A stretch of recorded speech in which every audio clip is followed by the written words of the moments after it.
Yes, I'm doing some homework. It was a 4-team trade. The Kings, it was involving the Kings, the Bucks, Clippers, and Pistons. The Kings ultimately got Dante DiVincenzo, Trey Lyles, and Josh Jackson. The Bucks, you might like this one, Sam. They got Serge Ibaka and then 2 second-round picks, which they might have won this trade out of everybody. Clippers got Rodney Hood and Sameo Ojeleye, and the Pistons got Marvin Bagley Jr., which is, I mean, it's just what we needed. I'm looking at the numbers, comparing between Trey Lyles and Josh Jackson because it's versus Marvin Bagley and what he brings to the table, and they're pretty similar. Trey Lyles, big man, similar position to Marvin Bagley, averaging 7 points throughout his career. Marvin Bagley 13. The rebounds is a big thing that I've been wanting. And part of the reason you want to stretch 5 too is not only just the blocks, but like get some second chances at the ball, or at least just be respectable in the paint, man, because we were getting disrespected all the time. Or man. Not let the other team get second chances all the time. How about that? So 7 rebounds averaged over 4 rebounds versus Trey Lyles. And just there's like an upside with him too, like a former number 2 overall pick. And Sam, I see you raised your hand earlier, like you had something to say on the trade. What do you want to say? Oh, I'm very happy about this trade because Marvin Bagley can also give you something on the offensive side of the ball. He's averaging 13 points throughout his career. His first 3 seasons, he averaged 14. He's 6'11". He can be a rim protector, which the Pistons desperately need. And he was the number 2 pick. This could be like a career renaissance. He obviously has the talent and the upside. So, yes, I am ecstatic about this trade. And sometimes people, and I hate to brag on any community, sometimes guys just want to get out of Sacramento. Yeah. If you're pissed at a player, you trade him to Sacramento. Mm-hmm. So, okay, all right, you're going to act a jerk? All right. Hey, Kings, guess what? I'm trading Eazy to you. Where did Bagley go in the draft? Number 2. He went number 2. So there's a high upside. And what? 3 years ago? Yeah, 3-4 years ago. 3 or 4 years ago. Yeah. So again, there's some pedigree. There's some stock. I mean, I know the name. Mm-hmm. You know, and obviously like that. I think Sawyer, Twitter poll.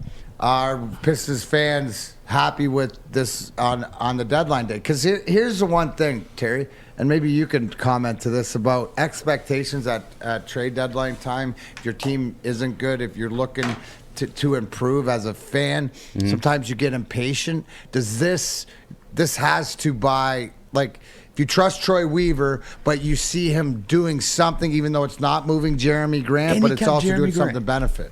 That's crazy. Oh, yeah, that's right. Jeremy Grant. And he kept Jeremy Grant. We still have Jeremy Grant for Trey Bates next year in the draft. So does this change? Wait. He's batting 500. I guess let me change my question. Okay. The fact bringing Bagley in as a center, which you said keeps Beef Stew, not playing that rim protector, does this mean Jeremy Grant's more valuable on your team now? Yeah, I'd say so. I mean, I don't know. They're still going to lose, though. You're gonna, this year. Right. Yeah. Because of what you said earlier, right? When they're ready to win, he's not going to be the guy because of age. Because is that more? Right. Jeremy Grant was playing out of position here too. Like he was playing power forward because of how small we were at the center position. Because Beef Stew had to step up to the 5, so I think we might see him slide down to the 3 now too. So how do you think it's gonna be like Cade, Corey Joseph? Yeah. Oh, they still got Corey Joseph? Oh, I don't like the trade. No, but yeah, Corey Joseph, Cade, Grant, Stu, and then Bagley at the 5. I'm excited to see at least what comes of it, and we still got Grant to deal come draft time. Because remember what he did with Luke Kennard? It was kind of similar situation. People were rushing the trade. Troy waited, and he turned Luke Kennard into Sadiq Bey. Not only someone who can still do what Luke Kennard does, but also on a rookie contract. Right, and normally a team makes one deal on trade deadline day, but we need to monitor this all the way up until like 4 or 5 o'clock, because sometimes trades get backlogged. They finish it before the deadline, but there's paperwork to be done, and sometimes we may not hear, if they trade Jeremy Grant, we may not hear about it until like 5 o'clock tonight or this afternoon. Yeah, man. It's look, if we end up keeping him, I definitely understand it, because we have this draft. I mean, we talked about it in the show before. We have the draft to trade him. We still have next offseason to trade him, and then we have the season to trade him as well. Like, listen, Troy Weaver's batting 500 at GM. He's finessing on these trades. He's winning them all. I can't think of a trade that we were like, ugh. You know what I'm saying? That we were like really disappointed in. I think what he's trying to do is, most of us have given up on the season. I have. Yes. I've given up on the season, but it sounds like Weaver's trying to say, you know what? Let me see if I have something here where this team is not going to be in a playoff position. But if I keep this group together, and I look at them on the floor, maybe I see that this is a playoff team that just got into too big of a hole to make the playoffs this year. Yeah. It sounds like he's still trying to win this year. But does that not? So then it goes right to the narrative that I hear as a non-basketball fan, that there's only the top 3 picks are worth anything in this year's draft. The rest of it, 4. Top 4 picks or whatever that, where they have players. Are we in jeopardy of? I think this helps getting us. on a heater, like Terry said, and playing ourselves out of one of those picks? Well, here's this, Uncle T, is like if we don't get, because I think Jabari Smith's number 1. Because he plays a 5, he can stretch, he's phenomenal defense and athletic and stuff like that. If we do get Chet, and we talked about it during the break, he probably plays more of a Porzingis role. We still have a 5 now in Bagley, and we don't have to force him to, go in the paint and play defense and stuff like that. He's not going to. Yeah. I mean, there's only so much you can do with a body. I don't care if you're in the weight room using steroids or whatever. So I can't lose weight. That's my excuse. Using Dmac gummies or whatever. You could only build the body up so much. Yeah. So I don't think Holmgren's ever going to be this guy who's like, look at me. He's Porzingis. That's what I think too. The American Porzingis. So we'll see. Yeah, it's kind of a blessing because we're not forced to play him at the 5 position, kind of like we were Isaiah. And low key is another thing too is his qualifying offer to re-sign for his 5th year. We actually get him at a discount now too because of the trade. Because the Kings, if they would have signed him, qualified him for that 5th year, I think they paid him like $16 million. We only have to pay him $7 because of the trade. So that's another plus too. Troy Weaver's killing it, and we still have Grant to deal whenever he wants, even maybe up to 3 o'clock today.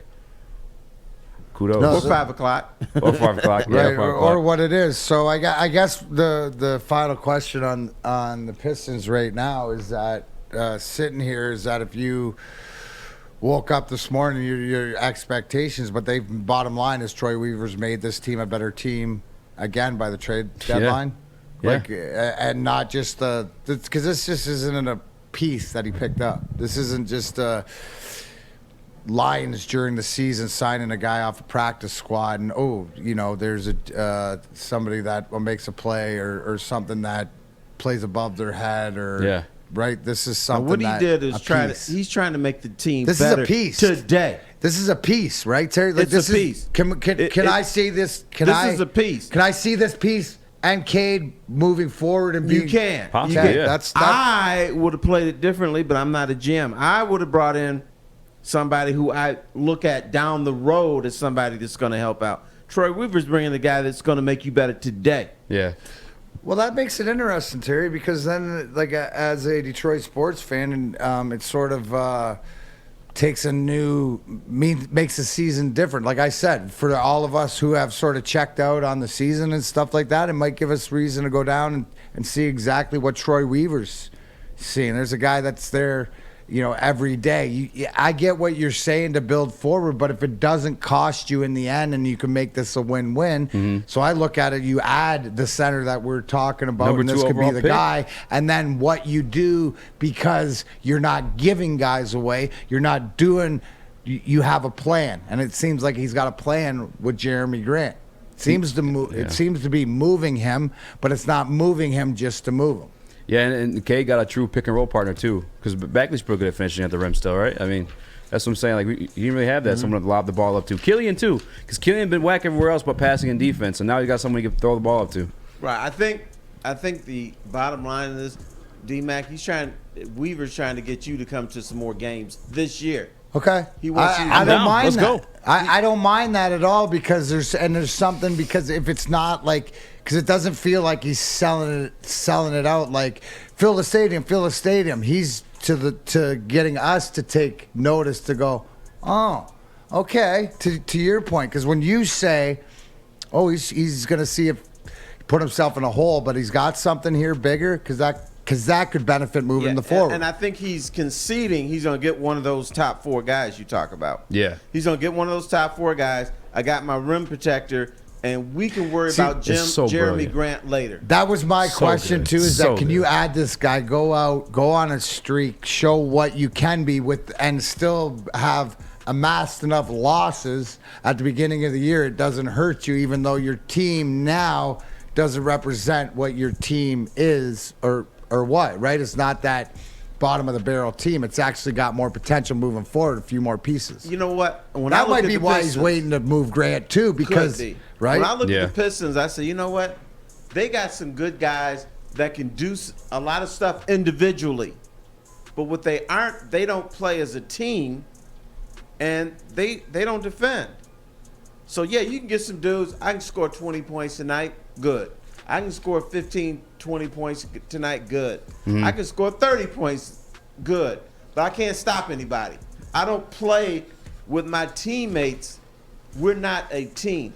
The Yeah. Pistons to me are a bunch of individuals who I think most of them are going to become very good NBA players. May not become good NBA players here, but they don't have that thing like you my boy. You know what I'm saying? You got to have that. What's cool about all these guys being young is they'll probably develop that too, going through these trials and tribulations of growing into the league. Because even Bagley young, you know what I'm saying? And I think it's just brilliant too because he's a true 5.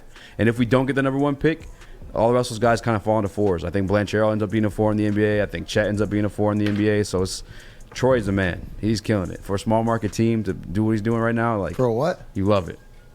A small market team? We're small market, right? I was Detroit small market. That's the We got big 4 debate. major sports, bro. How can you be a small market? You can be a Well, team mid- that mid- sucks. mid-market. You can say Here, that. You can't say small Mr. market. Eazy is falling. You're falling to the trap from the organizations when they don't want to pay somebody, or they talk about our payroll. We can't go. We're a small market team, but Detroit's got the No, 4 majors. Detroit is expected to compete for championships in 3 of the 4 sports, not the Detroit Lions. And so Why you gotta make me cry, man? debate whether this is a small market team. Yeah, it's not New York. It's not Chicago. Free agents don't really want to come here. Yeah. But they can pay. The Illiches can pay if they want to. Mid market? Is that where we're at? Yeah? What? Mid market? I don't care. I got 4 cups. What do you want?